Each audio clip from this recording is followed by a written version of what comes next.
Hi, Claudio. The question we're asking everybody is how can students make the most of their university experience? I would say first of all is by trying to learn as much as you can in the sense of reading books, getting access to the information that's usually available for the university, because when you start working you have little time to actually follow up on that. And I think the second point is just talking to people and exchanging ideas. So in university and when you're doing the course you have a very open forum to exchange ideas. So it's really about making the most of that.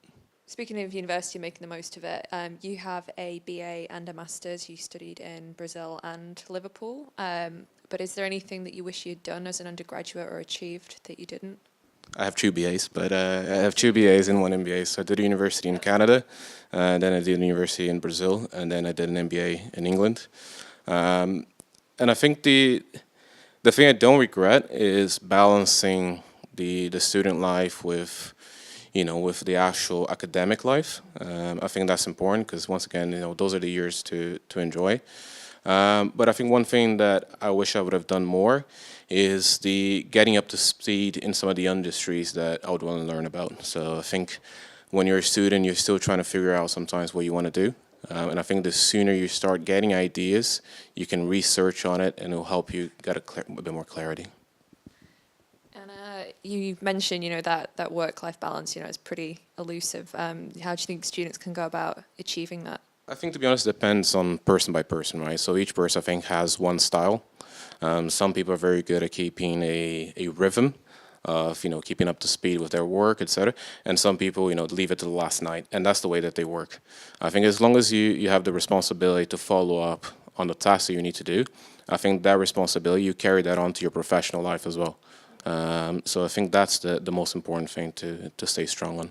When you were a student, what was your dream job? I'll be honest, that when I was a student, I didn't really know. I thought about different routes, and it was only when I was working for IBM that I realized that it wasn't what I wanted to do. So sometimes you have to start with something to then realize what you really wanted to do, and that was my case. When I was at IBM, I realized I wanted to work with sports, and what I did was try to find the best routes to get into that industry.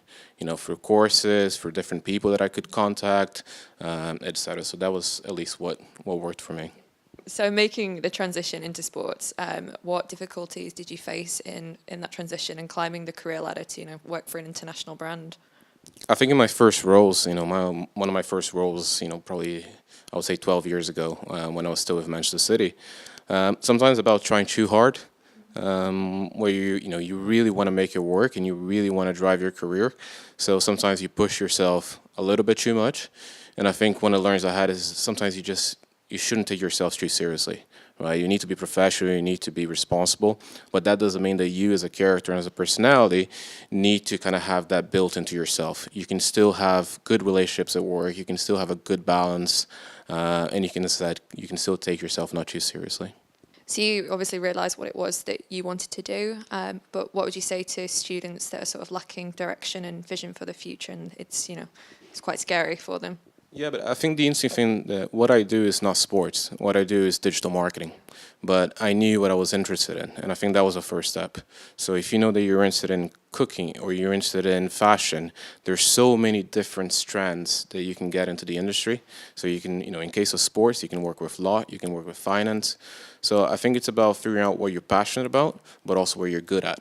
And if you find that balance, then you have your dream job.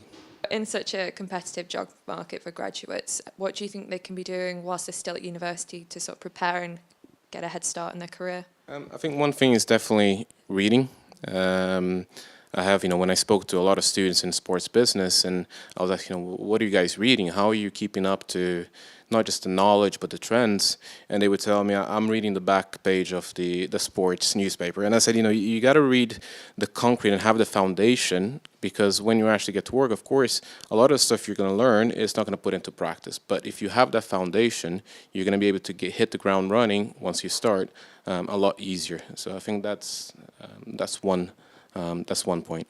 When it comes to applying for jobs, especially for graduates and young people, do you think a CV no longer, on its own suffices? Do you think that graduates need to have a strong online presence now to sort of present the best version of themselves to potential employers and recruiters?